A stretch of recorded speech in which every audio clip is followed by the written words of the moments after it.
Bonjour, je m'appelle Sarah Bell.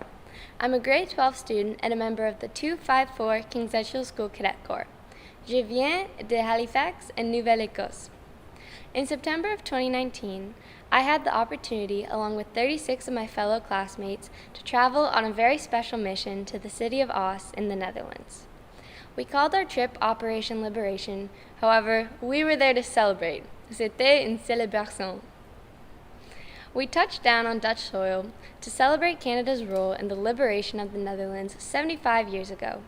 The welcome was genuine and compelling for our cadets, as we all felt gratitude and a shared love of freedom. Immediately upon arrival, we were welcomed by Mayor Glaudman in the Oss Council chamber. Being a Royal Black Watch regiment was very poignant, as our regimental brothers were essential in the liberation of Oss in 1944. Mr. Lake speaking to the council and Mr. Lepoitvin playing the pipes for our hosts was very memorable and set the stage for a visit focused on friendship and celebration. We felt the shared history the very next day with a combination of physical education and the simulation of a historical event, the D-Day landing. It was the Liberation Obstacle Course. J'étais très fatiguée après la compétition. The city of Oss designed a 6-kilometer obstacle course that simulates what their liberators had to go through. It was tough, challenging, and fun. We paddled, came ashore, ran, swam, waded, crawled, and ran some more. With the help of the Dutch Army, it was a very memorable and ideal way to bond with our Dutch billet families. It was hard, and we were not avoiding live rounds of gunfire. This was followed by a visit to an elementary school where we had a session of conversational English with the Dutch children. The exclamation point at the school was the finale of Piper Pat playing AC/DC's Thunderstruck. The gravity of what young Canadians faced during the conflict struck home the next day. We traveled to Groesbeck Cemetery, where our commanding officer, Major Hines, had planned a private ceremony to remember the 3,688 young Canadians that perished in the polders 75 years ago. We were blessed with fantastic weather and an extraordinary flyover of vintage aircraft with a multitude of parachutists reenacting the drops of the ill-fated Operation Market Garden in 1944. Our choir sang beautifully as Major Hines designed a very appropriate and specialized service enjoyed by all. The cadets had the opportunity to pay their respects at the graves afterwards. I must confess, I was privately brought to tears seeing the grave of a 19-year-old from Cape Breton Island, as I could not help but think of my brother, who is presently his age and dedicated to serving our country as a student at the Royal Military College. The present is poignant when the history hits home. We completed our duties as cadets with a lovely parade through the streets of Oss. The ceremony at Groesbeck was solemn and serious, as it should be. This day was a celebration of the liberation. Of course, we also visited Amsterdam to view the Anne Frank House, enjoy the 21st century freedom of this beautiful country, and view the canals. Our visit was so moving that almost as an afterthought, we visited a historical site that every Canadian should visit at least once, the Vimy Memorial. On y va en France. Surprisingly, it is not that long of a bus ride to reach this poignant site where Canadians fought together for the first time in World War I, securing the Ridge. 3,598 Canadians lay dead and 7,000 wounded when the battle was over. The Ridge is a slice of Canada's soul in Europe. The monument is a testimony to the sadness of war.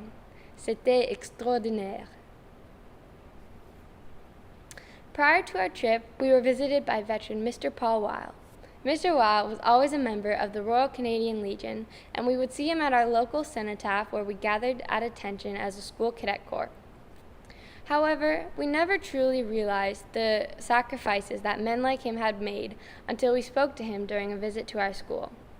To meet a World War II veteran was very moving.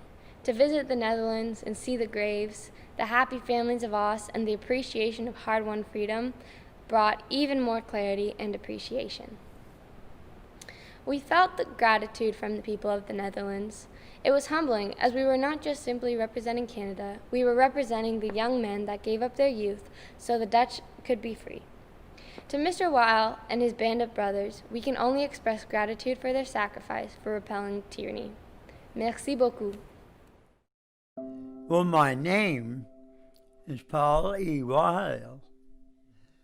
I'm from Hants County, Nova Scotia, and I served with the Cape Breton Highlanders, which was part of the 5th Armored Division. Well, in 2005, when we were in Delfile, my wife and I took a walk down the main street. And quite obviously, when they saw a Canadian out walking, they were meeting you on the road. And the children, let's say 5 years old to, say 8, 10 years old, we used to give them a little trinket, like a little Nova Scotia flag or a Canadian flag or something. They looked right up at me, "Were you here?" And of course, if you said yes, 90% of the time they wrap their arms around you, and 50% of the time they start to cry. And of course, whoever was with them would tell you that somebody in the family had been killed or something happened to them. But the children, wherever we saw them, they just had to talk to you, and tell you how much they appreciated that we were there.